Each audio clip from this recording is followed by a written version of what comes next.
Today I am doing a teardown of the TI-30Xa scientific calculator.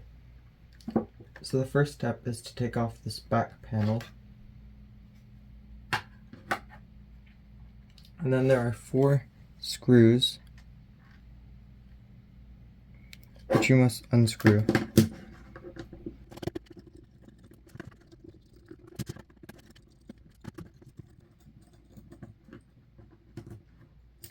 Okay.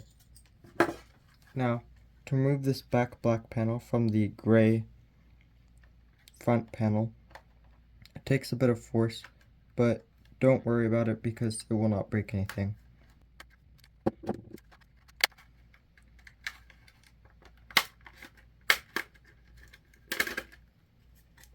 And there you go. Here's the PCB where it takes the inputs from these buttons, then computes them in this computer, then puts them on the LCD.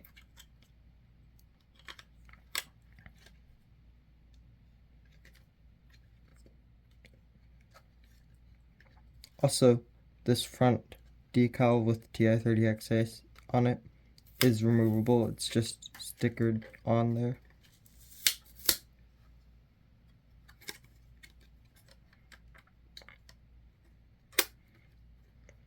So now to put it back together, you have to snap this in from the bottom to the top.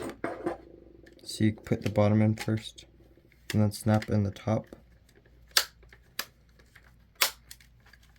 and the sides. Then you're just going to want to put in the screws and you're done.